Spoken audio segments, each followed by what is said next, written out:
কপিত কোন স্থানে আমি হবে কৰিম বসতি এইটো স্থানে মাতি আনাগৈ কপি সেনাগন ভাল কপিৰাজ, শীঘ্ৰে গৈ নিমন্ত্ৰিম কপি সেনাগন।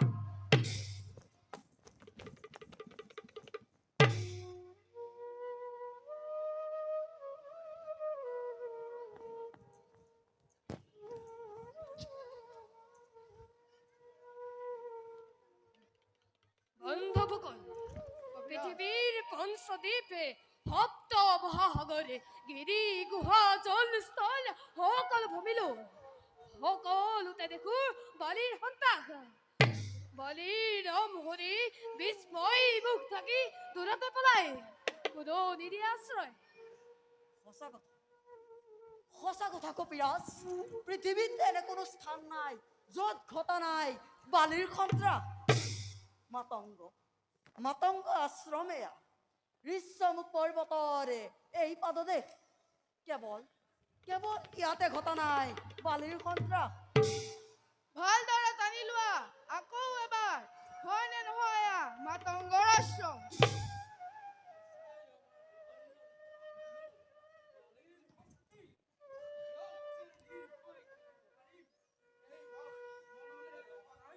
সৰ্বজ্ঞানী সৰুবাৰে জীৱক ত্যাগী ধৰে আমাৰ আগত সেইবোৰে ভালদৰে জানো মই সত্য বুলি সেয়া দুন্দুভীৰ ৰক্তপাতে ৰত্ন স্নাতা হোৱা বাবে সেই মাতংগ অভিশপ্ত হ'ল বালি চিৰদিনলৈ। আহে যদি সেই সাপ প্ৰত্যাখ্যান কৰি মোৰ ছিঙি সেই মুহূৰ্ততে পৰিব বালি। এই কথা মই জানো ভালদৰে, কিন্তু কোনোবা গুপ্ত ঘটকক পঠাই দিয়ে যদি আমাৰ নিধনৰ হেতু, তেতিয়া কি উপায় হ'ব কপিগণ? কপিৰাজ, হলো তাৰ বাবে নিশ্চিন্ত থাকক কপিৰাজ। আমি আন্ধাৰে আৱৰা সৌ গুহাৰ ভিতৰে থাকিম আমি পঞ্চ কপিগণ গোপনে গোপনে। হ'ব হলো সেইদিনা নিচিনা বহুত ফল মূল মনে মোৰ হৈছে অনুমানে সেইবোৰ কাৰোবাৰ পূজাৰ সম্ভাৰ। নিশ্চয় কপিৰাজ। সঁচা কবিৰাজ, মহামুনি মাতংগৰ পূজাৰ সম্ভাৰ আনিছিল কোনো দেৱতাক জনাবৰ চনা। ভোকত অস্থিৰ হৈ প্ৰাণ যায় ধৈৰ্য নাই বিচাৰি ফুৰিব। সেই হেতু একেলগতে প্ৰায় বহুখিনি পৰাখিনি খালো, যিমান পাৰো আনিলো লগত, আৰু বাকীখিনি পেলালো হ্ৰদত। নিশ্চয় জানিবা নল, খোৱা নাই কিন্তু উচিত কৰিব বালিৰ কুকৰ্মৰে বাবেই নোৱাৰে পকিব এই ঋষিৰ আশ্ৰমত। সিবিলাক কৰ্ম অসন্তুষ্ট হৈ ঋষিয়ে বালিৰ দৰে আমাকো যদি দিয়ে অভিশাপ, তেতিয়া বাৰু আমাৰ কি গতি হ'ব? নলে কৈছে এইটো গৰ্হিতৰ কাম। পূজাৰ দ্ৰব্য ভক্ষণ কৰি অৱশিষ্ট পেলালো পানীত। এই কাৰ্যই সুক্ষতি ৰাখিলে ধৰাত, তাৰ বাবে আমিও ভুগিব লাগিব অনেক লাজ্জনা। নাই কপিগণ, চিনা নাই মোক কপিগণ। ঈশ্বগণে আনি দিয়া পূজাৰ সম্ভাৰ উচকিলো দেৱতাৰ বাবে। এই ঐক্য নষ্ট কৰি পেলালি পানী। এনে এক গৰ্হিত কৰ্মৰ বাবেই অভিশাপ দিছিলো মই দুৰ্দান্ত বালি। আজি তহঁতকো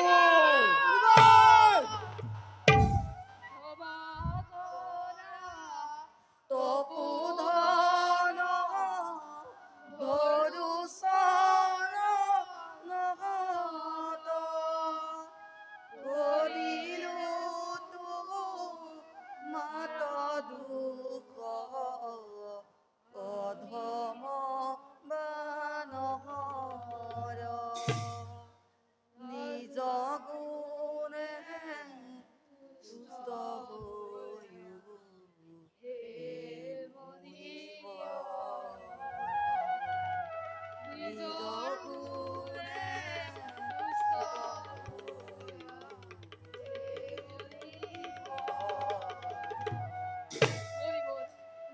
দুখ জ্ঞানহীন নৈত্যৰ প্ৰতি লগালে দুখ মোৰ অগচৰে যথোচিত শাস্তি দিম মই বিধিৰ অনুসৰি।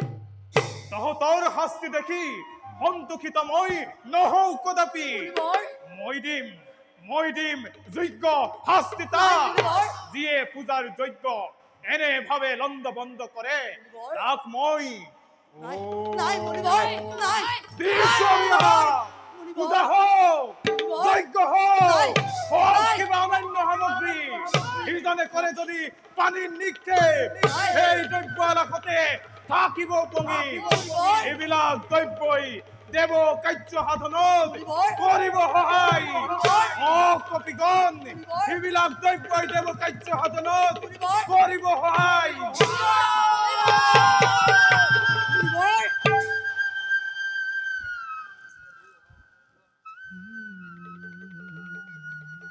যদিও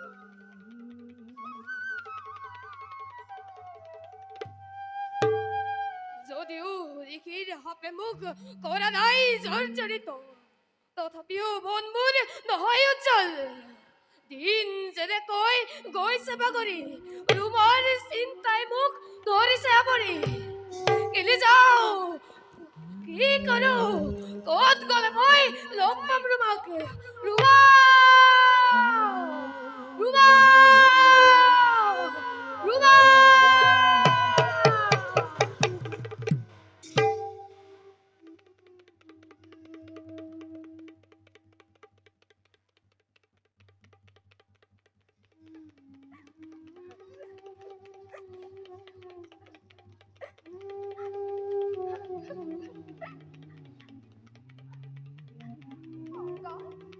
খুৰী, মোৰ মৃত্যুৱেই শ্ৰেষ্ঠ অংগ।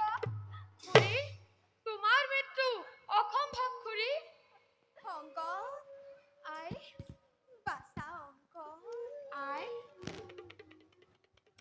সখতীৰ সাজখিনি সতীৰ সন্তানক সৎ পথ ত্যাগ কৰাই কিয় তই অখাত পথৰ দিছহি সন্ধান? আই, সংগত আই। নকৰিবি পাত্তা লাভ তই এই কুৰবানী অখাতিৰ লগত। বাইদেউ, অখতি কৰিছে মোক কোনে? তুমি যদি অখতি বুলি চাই, তেন্তে তোমাৰ বাবে মই অখতি সাজিছো। খুৰী, কাৰ বাবে আহিছিল সেই মায়া মহকুৰ? তোমাৰ বাবে। কোনে মোক অখতি সাজিছে? তোমাৰ স্বামীয়ে বাইদেউ। খুৰী, সতী পত্নী থাকোতে লগত যদিহে পৰৰ নাৰী কালাপে, আৰু যদি চাই থাকে সেই সতী পত্নীয়ে, তেন্তে সেই পত্নী দুখী তাৰ বাবে। পত্নীয়ে কৰিব পাৰে স্বামীক মহান, আৰু পত্নীয়ে কৰিব পাৰে স্বামীক কলংকৃত। কিয় বাইদেউ, কিয় তুমি স্বামীকে নিজ স্বামীক হৎপথে নানিলা ঘূৰাই? সেই নাৰী আজি বেলেগ ৰূপেৰে সৃষ্টি হ'ল কৃষ্টিন ঠাকুৰত। তোমাৰ লগত নকৰিবি কোনোদিনে বাৰ্তালাপ তই। বল বাইদেউ, সন্তানক আগত ৰাখি চৰিত্ৰত কলুষিত নহৰাই ভাল। পত্নী হৈ আজি নিজ স্বামীক উচতাই দিয়া ভাতৃ-মানুহ হৰণৰ বাবে। সেই পাপে কি কৰিব জানা? তোমাৰ স্বামীক কালে কৰিব হৰণ। তুমি হবা জীৱন্তেই বিধৱা, কিম্বা তুমি পৰৰ স্বামীক ভজিব লাগিব। পূজনীয় মাতৃ অংগতৰ এতিয়াও বহু সময় বাকী আছে কৰিবলৈ শান্তিৰ প্ৰতিষ্ঠা। এতিয়াও বহু সময় আছে পিতৃ মোৰ সৎ পথেৰে আনিব ঘূৰাই। এনে শক্তি নাই কিষ্কিন্ধাত, যি পাৰিব পিতৃৰ সেই পথ কৰাব বৰ্জন। কোনে পাৰিব জানা মাতৃ? জানা মাতৃ? কেৱল তুমি কেৱল তুমি পাৰিবা পিতৃ মোৰ সৎ পথেৰে আনিব ঘূৰাই। শুনিলা বাইদেউ, বালক সংগতে দিয়ে কেনে অভিমত। তুমি তাক কৰি অৱহেলা, নিৰ্বিকাৰ ৰূপ ধৰি থাকাৰ যদি আগৰ নিচিনা, তেন্তে শুনা মোৰো অভিমত। তোমাৰ স্বামীৰ লগত শয্যাত শয়ন কৰি বিহ পানে নাথাকিবা।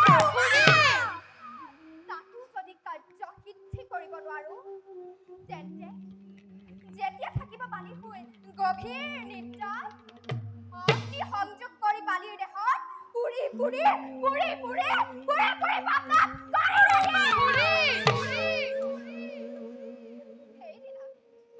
সেইদিনা হ'ব বাইদেউ মোৰ প্ৰতিজ্ঞা পূৰণ। তেতিয়া দেখি কাৰ ৰাজত্বত থাকি কটাবা জীৱন। খুৰী সঁচা কথা মানিছো তাকেই চকু মেলি চোৱাহে জননী অবলা দুৰ্বলা মোৰ খুৰীৰ মুখলৈ জিলিকিছে শান্তিৰ সংকেত। সেই শান্তি আনাহে আদৰি। আৰু সেই শান্তি আদৰি আনিব কোনে?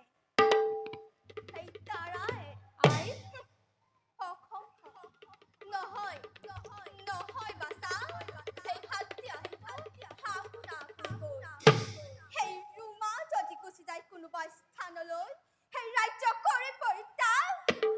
আৰ অনেক হত্যাৰ গুছেই যাব সুখেন চুৰি ত্যাগ কৰে কৃষ্কিন ধনগৰ কোনে দিলে এনুয়াদে মই কিষ্কিন্ধাৰ ৰাজৰাণী আৰু সুখেৰৰ শ্ৰেষ্ঠ পাপ বিনাশৰ কাৰণে কৰিছো মই এনো আদেশ। পাপ পুণ্য বিচাৰৰ ক্ষমতা তোমাক কোনে দিলে তাৰা কাৰ অনেক তুমি ত্যাগৰ কৰিস আদেশ কৈছোৱেচোন ৰাজৰাণী মই, সেয়েহে আজি আদেশৰ পাইছো হুজুৰ। ৰাজৰানী ক্ষমতাৰ অপব্যবহাৰে ব্যবহাৰ হয় যদি ৰোমাৰ ক্ষেত্ৰত সেয়া নহব প্ৰয়োগ। কাৰণ কারণ ইচ্ছা যদি করো মই এরুনা রুমাই করিব পারে আদেশ তোমার পিতা স্বামী ত্যাগ রাজ্য ত্যাগ করে আত্মীয় স্বজন গুছেই যাব লাগে তুমি এই মুহূর্ততে। পিতা নকৰিবা তেনে আদেশ, নকৰিবা তেনে অবিচাৰ, ৰজা তুমি সৰ্বশক্তিমান, ৰজাৰ আদেশ বুলি মানি ল'ব সকলোৱে তোমাৰ আদেশ।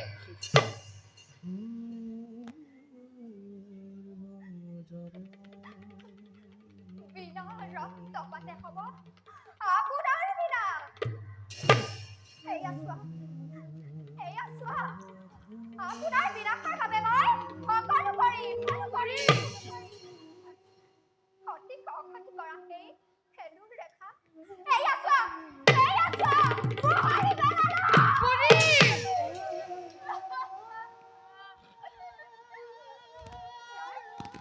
ইয়াৰ বিপৰীতে পিন্ধিম মই এক নতুন তিলক। আপোনাৰ শৰীৰৰ ভূমিতেৰে কৰিম ৰঞ্জিত। ভাবি চোৱা তাৰাৰ দৃশ্য, ভাবি চোৱা অত্যুতিপাত। মোৰ ভাইটি হাততে ৰুমাই আজি কিদৰে ক'লে তোমাৰ বিষয়ে, কিদৰে প্ৰকাশিছে সাহিত্যিক বাণী। সেয়ে কৈছো স্বামী, সেই পথ পৰিত্যাগ কৰি ঘূৰি আহা তুমি সৎ পথলৈ। সুখীত যিদৰে তোমাৰ ভাতৃ, এই ৰুমাও সেইদৰে তোমাৰে ভক্তি। নিষ্ভক্তি বুলি জিৰাবলৈ দিয়া স্বামী অপমানাশয়। তেতিয়াহে পাব স্বামী মহিমা প্ৰকাশ। অংগদ আই মোক নাই ৰাস্তা নাই নাই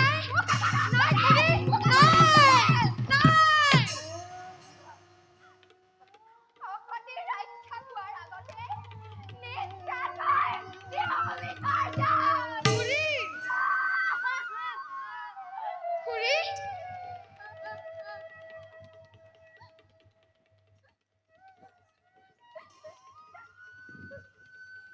তহঁতে ভাবিছ চাগে ৰমণীৰ ক্ষত অস্ত্ৰ তহঁতৰ সকল লুতকে বালি কৰিব অস্থিৰ, কিন্তু জানো না তহঁতে বালিৰ অন্তৰ আছে প্ৰকাণ্ড খেলেৰে প্ৰস্তুত হৈছ পাপ পঙ্কিলতালৈ।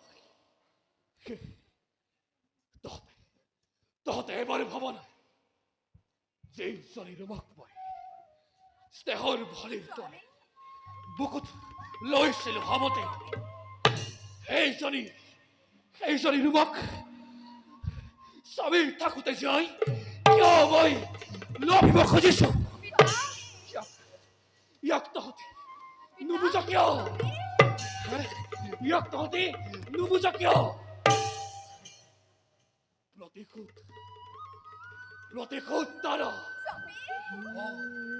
প্ৰতিশোধ ল'বৰ বাবে ভাতৃবধূ হৰণৰ মহায়োজন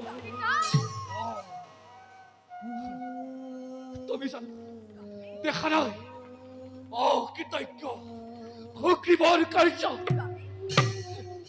থাকোঁতেই জীয়াই মই জীৱন্তে সমাধি সাধি বালিহীন কৰিবলৈ সেই জানো চেষ্টা কৰা নাই তাৰা তুমি জানো ভবা নাই থাকোঁতেই জীয়াই তুমি হেন সতেই নাৰীক হৰণৰ প্ৰচেষ্টা হি জানো কৰা নাই নাই শুভক্ষম যায় নহ'লে হ'ব বেখিনি বহুত আৰু পিতা! পিতা! পিতা!